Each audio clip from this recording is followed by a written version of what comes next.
कि आप कहानी में खो जाएं, प्लीज वीडियो को लाइक और चैनल को सब्सक्राइब करके बेल आइकन घंटी दबाकर ऑल को जरूर सिलेक्ट कर लें। एक समय की बात है, हिमालय की घाटी में एक बहुत ही महान बौद्ध भिक्षु रहते थे। उनकी ख्याति दूर दूर तक फैली हुई थी। एक दिन एक व्यक्ति उनके पास आया और वो व्यक्ति उस बौद्ध भिक्षु से कहता है कि हे गुरुवर, सब यही कहते हैं कि चालाकी से बात करो, चालाक बनो, अन्यथा तुम हमेशा पीछे रह जाओगे। हे गुरुवर, आप ही बताएं कि चालाक कैसे बना जाता है। क्या आप हमें चालाक बनने के बारे में कुछ बता सकते हैं? उस बौद्ध भिक्षु ने उस व्यक्ति की सारी बातें बड़े ही ध्यान से सुनी और उसके बाद मुस्कुराते हुए वो उस व्यक्ति से कहते हैं, तुम मेरी बात बड़े ध्यान से सुनना। जो मैं तुम्हें बताने वाला हूं वो बहुत ही महत्वपूर्ण है, इसीलिए इसके एक एक शब्दों को बहुत ही ध्यान से सुनना और इसे समझने का भी प्रयास करना।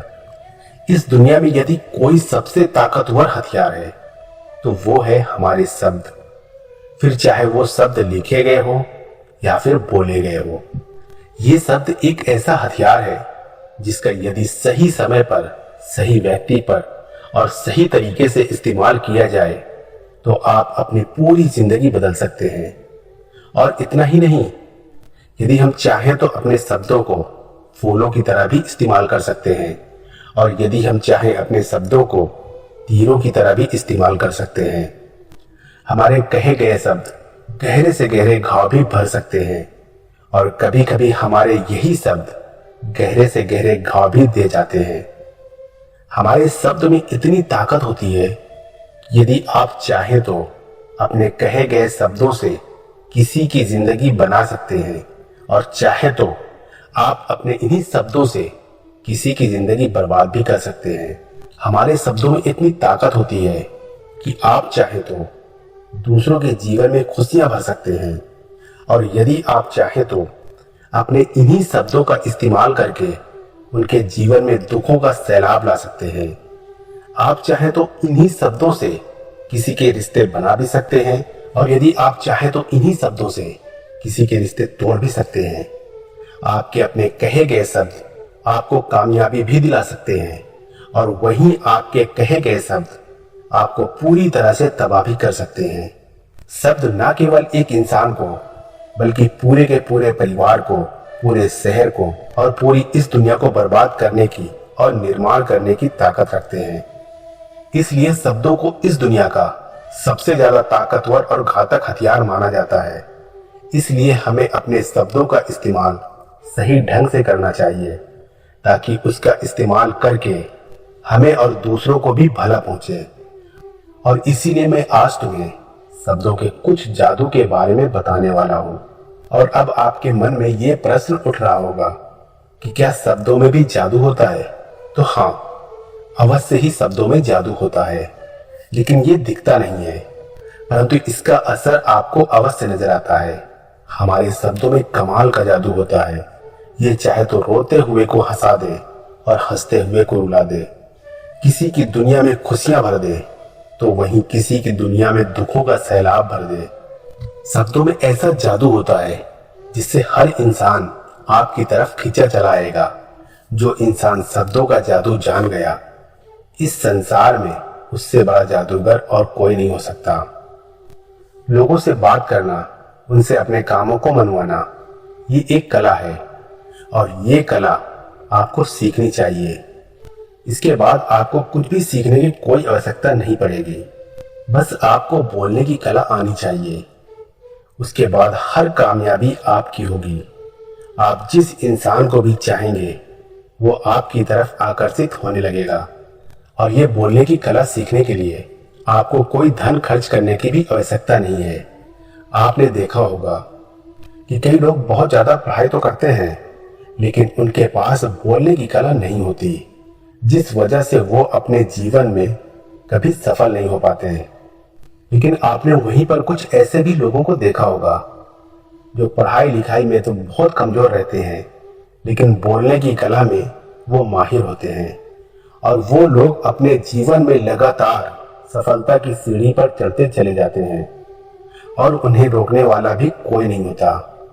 बोलने की कला सीखना इतना मुश्किल भी नहीं है। बस जरूरत है हमें कुछ आदतों को बदलने की और साथ ही अपने नजरिए में कुछ परिवर्तन लाने की। आप अपने शब्दों की ताकत को कम मत समझना। आपने देखा होगा केवल एक नेता पूरे देश में कैसे राज करता है, और वो भी केवल अपने बोलने की कला से। हमारे शब्दों में इतनी ताकत होती है कि वो अंदर से मरे हुए इंसान में भी फूंक डाल सकती है, उसे एक नई जिंदगी दे सकती है। इसलिए आज हम यही जानने वाले हैं कि अपने शब्दों का इस्तेमाल हम कैसे कर सकते हैं, अपने शब्दों से हम जिंदगी में कामयाबी कैसे हासिल कर सकते हैं, और सभी लोगों को अपने शब्दों से हम अपनी ओर कैसे आकर्षित कर सकते हैं। लेकिन आपको उससे पहले ये 3 महत्वपूर्ण बातों का ध्यान रखना होगा। जब भी आप शब्दों के तीर चलाने के बारे में सोचें, तो सबसे पहले आपको ये सोचना जरूरी है कि ये तीर मैं किस पर छोड़ रहा हूं, और ये तीर मैं क्यों छोड़ रहा हूं, और इस तीर का परिणाम क्या होगा। आप तो जानते ही हैं कि ऊपर वाले ने हमें 2 कान और 1 मुंह दिया है ताकि हम सुने ज्यादा और बोले कम। और जो लोग कम बोलते हैं उनकी सोचने और समझने की क्षमता भी अधिक बोलने वालों से कहीं ज्यादा होती है, और वो किसी भी काम में अपना 100% देने में पूरी तरह से समर्थ होते हैं। इसीलिए यदि आप भी जीवन में चालाक बनना चाहते हैं, अपने शब्दों का सही तरीके से इस्तेमाल करना चाहते हैं, तो आपको इन 8 बातों को ध्यान देना होगा। आपको इन 8 बातों को गांठ बांधनी होगी और इन बातों को अपने जीवन में उतारना होगा। और हाँ, एक बात अवश्य ध्यान रखिएगा, चालाकी से बात करने का अर्थ ये भी नहीं होता कि आप स्वार्थी बन जाएं और किसी का गलत फायदा उठाएं। हमें चालाकी से बात करना इसलिए सीखना चाहिए ताकि हम इससे अपना और दूसरों का फायदा कर सकें, ना कि हमें किसी का गलत फायदा उठाना चाहिए और ना ही हमें किसी को फंसाना चाहिए। बल्कि हम जितना भी लोगों से अच्छी तरीके से बात करेंगे, उतना ही लोग हमें पसंद करेंगे, हमारी इज्जत करेंगे, और हमारी बातों को भी वो बड़े ही ध्यान से सुनेंगे। वो हमारी कद्र करेंगे और लोगों की नजरों में, इस समाज में हमारा मान सम्मान और गौरव बढ़ेगा। इसलिए यदि आप इस समाज में रहना चाहते हैं, तो इस समाज के अनुसार आपको सोच समझकर चालाकी से बात करना सीखना होगा। आगे वो बौद्ध भिक्षु उस व्यक्ति को पहला नियम बताते हुए कहते हैं कि जो भी बोलो विश्वास के साथ बोलो। अपनी बात रखने में कभी शर्माओ मत। अपनी बात को पूरे आत्मविश्वास के साथ रखो। आपने देखा होगा कि हम में से कई लोग अपनी बात रखने में शर्माते हैं, फिर भले ही वो उस विषय के बारे में अधिक जानकारी रखता हो, लेकिन वो लोगों से उस विषय के बारे में बात करने में शर्माता है, जिस वजह से लोग उसकी बातों पर विश्वास नहीं करते। उन्हें लगता है कि इसे इसके बारे में बिल्कुल नहीं पता, और वो लोग आपकी बातों में दिलचस्पी नहीं दिखाते, और वो लोग आपको, आपकी बातों को झूठ भी समझने लगते हैं। इसलिए आप किससे क्या कह रहे हैं और क्यों कह रहे हैं, ये बात समझना भी बहुत जरूरी है। और यदि आप किसी विषय के बारे में जानते हैं और पूरे आत्मविश्वास के साथ उस बात को रखते हैं, तो सामने वाले व्यक्ति पर आपकी बातों का प्रभाव जरूर पड़ेगा, क्योंकि आत्मविश्वास में ही वो शक्ति है जिससे लोग आपकी बातों पर विश्वास करते हैं, आपकी बातों से ही प्रभावित होते हैं। किंतु यदि आप अपनी बात रखने में शर्माते हैं, तो आप कभी भी अपना प्रभाव दूसरे व्यक्ति पर नहीं छोड़ सकते। इसीलिए जब भी आप किसी से बात करें, तो अपनी बातों को आत्मविश्वास के साथ रखें।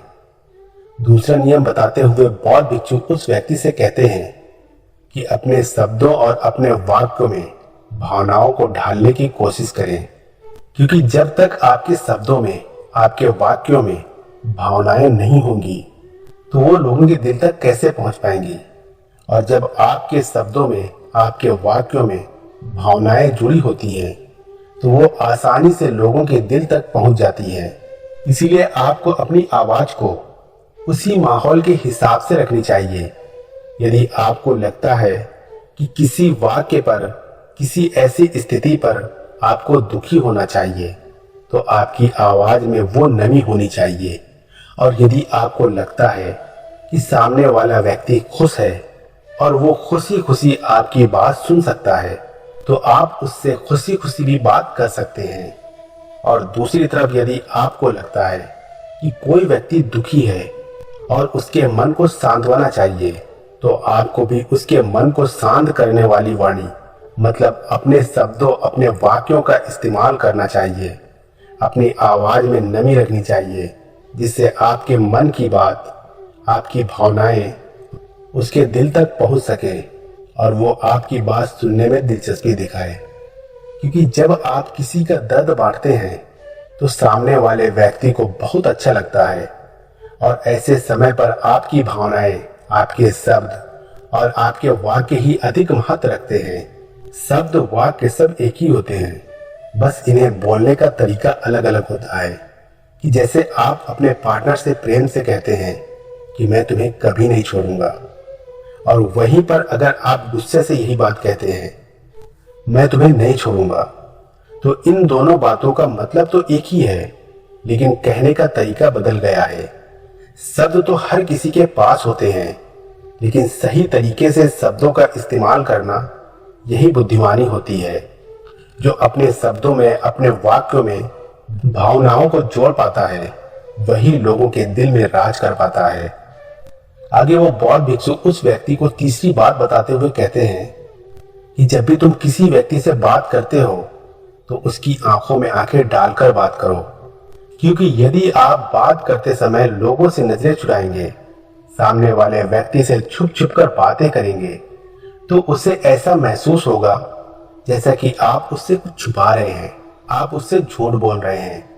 इसीलिए वो आपकी बातों में दिलचस्पी नहीं दिखाएगा और ना ही वो आपकी बातों पर विश्वास करेगा। और वहीं पर दूसरी तरफ यदि आप पूरे आत्मविश्वास के साथ किसी दूसरे व्यक्ति की आंखों में आंखें डालकर यदि आप उससे झूठ भी कह देंगे, तो भी वो आपकी बातों पर विश्वास कर लेगा और वो आपकी बातों में दिलचस्पी भी दिखाएगा। इसीलिए बात करो राजा की तरह और काम करो गुलाम की तरह। आगे वो बौद्ध भिक्षु उस व्यक्ति को अगली यानी चौथी बात बताते हुए कहते हैं कि दूसरों का दिल जीतना सीखो। आप जब भी लोगों के साथ होते हो तो उन्हें अपने साथ अच्छा महसूस करवाओ। अगर आपको किसी से अपना काम निकलवाना है तो उसकी थोड़ी सी बड़ाई करो, क्योंकि आजकल हर कोई अपनी बड़ाई सुनना चाहता है। इससे आपका कुछ नहीं बिगड़ेगा, क्योंकि वो अपनी बड़ाई खुद सुनना चाहता है। लेकिन हाँ, बड़ाई करते समय इस बात का भी ध्यान रखना चाहिए कि सामने वाले को ऐसा ना लगे कि आप सचमुच में ही उसकी बड़ाई कर रहे हैं, उसका मजाक बना रहे हैं। जैसे मान लो कोई व्यक्ति काला है और आप उससे कह दो कि तुम बहुत सुंदर दिख रहे हो, तो वो आपकी बात समझ जाएगा और हो सकता है कि वो आपसे गुस्सा भी हो जाए। बल्कि आप उससे कुछ इस तरीके से बात करें कि अरे दोस्त, आज तो तुम बहुत अच्छे लग रहे हो। पहले कही गई बात उसे बिल्कुल पसंद नहीं आएगी, लेकिन जब आप उसे कहेंगे कि आप आज बहुत अच्छे लग रहे हो, तो वो तुम्हारी बात अवश्य सुनेगा और उसे ये सुनकर बहुत अच्छा भी लगेगा। इसीलिए पहले उन्हें वो दीजिए जो उन्हें चाहिए, और फिर वो अपने आप ही आपको जो चाहिए वो देने को तैयार हो जाएंगे। आगे वो बौद्ध भिक्षु उस व्यक्ति को पांचवी बात बताते हुए कहते हैं, कम बोलो और काम का बोलो। अर्थात अपने बोलने के तरीके सुधार ले, ना तो बहुत धीरे बोलो और ना ही बहुत तेज। अपने शब्दों का उच्चारण सही और स्पष्ट तरीके से करें। अगर आप बहुत जल्दी जल्दी बोलेंगे तो लोग कुछ भी समझ नहीं पाएंगे, और अगर आप बहुत धीरे धीरे बोलेंगे तब भी लोग आपसे ऊब जाएंगे और वो आपकी बातों में थोड़ी भी दिलचस्पी नहीं दिखाएंगे। यदि आप बहुत चिल्ला चिल्ला कर बोलेंगे तब भी लोगों को आपकी आवाज पसंद नहीं आएगी, और यदि आप बहुत धीरे धीरे बोलेंगे तब तो लोगों तक आपकी आवाज ही नहीं पहुंचेगी और आपकी बातों का असर भी नहीं होगा। इसीलिए अपनी बातों को साफ और स्पष्ट रखें, अपने शब्दों को साफ और स्पष्ट रखें, ताकि वो लोगों को अच्छी तरह से समझ में आ सके। क्योंकि अक्सर ये देखा गया है कि जब भी कोई इंसान बोलना शुरू करता है तो उसके शुरुआती 90 सेकंड ये कहते हैं कि लोग उसे सुनना पसंद करेंगे या नहीं, और ये भी बताता है कि वो व्यक्ति एक कुशल वक्ता है या नहीं। और यदि आप 90 सेकंड तक लोगों को अपनी बातों में रोक सकते हैं, और यदि लोग आपकी बातों में 90 सेकंड तक रुचि लेते हैं, तो इसका अर्थ यही है कि वो लोग आपकी बातों को सुनना चाहते हैं, आपकी बातों को समझ रहे हैं, और वो लोग आपसे जुड़ना भी चाहते हैं। किंतु अक्सर यही देखा गया है कि कुछ लोग बहुत चिल्ला चिल्लाकर कहते हैं और कुछ लोग बहुत धीरे धीरे कहते हैं, जिससे उनके शब्द ही समझ नहीं आते। इसीलिए शब्दों को स्पष्ट रखिए। आपको उतना ही आवाज में बोलना चाहिए जितने में आपके विचार सामने वाले व्यक्ति तक पहुंच सके। आगे वो बौद्ध भिक्षु उस व्यक्ति को छठी बात बताते हुए कहते हैं कि इंसान को सुनने की आदत डालनी चाहिए। आपने ये तो देखा होगा कि जब भी आप कोई बात कर रहे होंगे तो इस बीच में आपके सामने वाला व्यक्ति आपकी बात काट कर आपसे कुछ और ही कहने लगता होगा। और कई लोग तो ऐसे भी होते हैं जो अपनी बातों को खुद तक ही रखते हैं। वो अपनी बातों को ही बढ़ा चढ़ाकर कहते रहते हैं। वो तो दूसरों की सुनना भी नहीं चाहते, लेकिन वो ये भूल जाते हैं कि एक सफल व्यक्ति अधिक से अधिक सुनता है, सोचता है, समझता है, और उसके बाद ही वो जवाब देता है, क्योंकि इज्जत उसे ही ज्यादा मिलती है जो पूरी तरह से सुनने के बाद कुछ कहता है। सातवीं बात बताते हुए बौद्ध भिक्षु उस व्यक्ति से कहते हैं कि अपनी बातों को कम से कम शब्दों में व्यक्त करना सीखो, क्योंकि बुद्धिमानी का मतलब होता है कि चीजों को आसान बनाया जाए। यदि आप अपनी बातों को दूसरे व्यक्ति को कम से कम शब्दों में नहीं समझा सकते हैं तो वो आपकी बात नहीं सुनना चाहेगा। उसे आपकी बातें उबाऊ लगने लगेंगी और वो आपसे दूर भागने लगेगा। आपने देखा ही होगा कि आपके आसपास कोई न कोई व्यक्ति तो जरूर होगा जो अपनी बातों को बहुत घुमा फिरा कर, बहुत बढ़ा चढ़ाकर बोलता है। और ऐसे वक्त पर आप कैसा महसूस करते हैं, ठीक वैसा ही वो सामने वाला व्यक्ति आपके लिए महसूस करेगा। क्योंकि आजकल अक्सर लोग बातों को इधर उधर घुमाकर ही कहते हैं। उन्हें सीधी बात करना अच्छा ही नहीं लगता, लेकिन वो ये भूल जाते हैं कि वो अपनी बातों को और भी ज्यादा मुश्किल कर रहे हैं, जिससे उनकी बातों में कोई भी दिलचस्पी नहीं लेता। इसीलिए आपको इस बात का ध्यान जरूर रखना चाहिए कि अपनी बातों को कम से कम शब्दों में लोगों तक पहुंचाएं। और यही बुद्धिमानी है, क्योंकि आजकल के दौर में हर किसी के पास इतना समय नहीं है कि वो आपकी लंबी चौड़ी बातें सुन सके। सभी के पास अपने अपने काम हैं, सभी अपने अपने कामों में व्यस्त हैं, सभी अपने जीवन में व्यस्त हैं। और आप खुद ही अपना समय क्यों बर्बाद कर रहे हो? जब आप किसी भी बात को केवल 1 मिनट में कह सकते हो तो आप उसके लिए आधा घंटा क्यों लगा रहे हो? जितना ज्यादा आप कहेंगे उतने ही सस्ते आप महसूस होंगे, और जितना ही कम शब्दों में आप अपनी बातों को लोगों तक पहुंचाएंगे तो लोग उतना ही ध्यानपूर्वक आपको सुनना और समझना पसंद करेंगे। आठवीं और आखिरी बात उस व्यक्ति को बताते हुए बौद्ध भिक्षु कहते हैं कि लोगों की मदद करना सीखो। जब भी आप किसी की मदद निस्वार्थ भाव से करते हैं तो सामने वाला व्यक्ति भी आपकी मदद करने के लिए अवश्य ही तत्पर रहेगा। जब भी आपको आवश्यकता होगी वो आपकी मदद अवश्य करेगा, क्योंकि आपने बुरे वक्त पर उसका साथ दिया था, और वो भी बुरे वक्त में आपका साथ देने के लिए हमेशा तैयार रहेगा। आपने अपने घर में अपने बच्चों को तो देखा ही होगा, जिनका मन बिल्कुल साफ होता है, जिनके मन में कोई भी स्वार्थ नहीं होता, और जब उन्हें कुछ चीज चाहिए होता है तो जैसा आप कहते हैं वो बिल्कुल वैसा ही करते हैं। आप कोई भी काम को उनसे कहते हैं तो वो उस काम को तुरंत ही कर देते हैं। इसलिए निस्वार्थ भाव से लोगों की मदद करना सीखो, जिससे आपके मन को भी शांति मिलती है और आप एक सुकून महसूस करते हैं, और साथ ही आपके सोचने और समझने की क्षमता भी बढ़ने लगती है। इतना कहकर वो बौद्ध भिक्षु शांत हो गए।